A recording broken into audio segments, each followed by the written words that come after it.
बिस्मिल्लाहिर्रहमानिर्रहीम। अस्सलामु अलैकुम। आज हम आपके लिए लेके आए हैं जिल्द की खूबसूरती के लिए बेहतरीन टोटके। जिल्द की शगुफ्तगी के लिए एलोवेरा के पौधे का गूदा निकालकर सुबह शाम अपने चेहरे पर इस गूदे से मसाज करें। ये जिल्द की सफाई के लिए बेहतरीन है और चेहरे की जिल्द को रतूबत और नमी से महफूज रखता है। इसको इस्तेमाल करने के बाद आपको किसी भी क्रीम को इस्तेमाल करने की जरूरत महसूस नहीं होगी।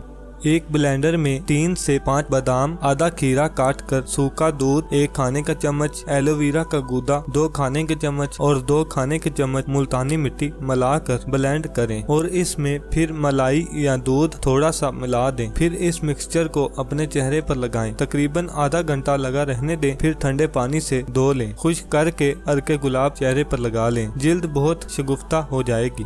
गुलाब की पंखुड़ियों को थोड़े से दूध में पीसकर दिन में 3 से 4 मरतबा होंठों पर लगाएं। होंठों की स्याही दूर हो जाएगी। होंठ गुलाबी और नरम हो जाएंगे। 1 टमाटर का जूस, 1 खाने का चम्मच लीमू का जूस और पुदीने की 10 से 15 पत्तियां मिलाकर पीस लें और ये मिक्सचर रोजाना 1 कप पिएं। होंठों की स्याही खत्म हो जाएगी। लीमू का छिलका हाथों पैरों के जोड़ों पर मले, साफ हो जाएंगे। अगर आपको ये वीडियो पसंद आई है तो इस वीडियो को लाइक करें, शेयर करें और अगर आप मेरे चैनल पर नए हैं तो मेरे चैनल को भी सब्सक्राइब करें और साथ बेल के आइकन को भी दबाएं ताकि हर नई आने वाली वीडियो का नोटिफिकेशन सबसे पहले आप तक पहुंचे। शुक्रिया।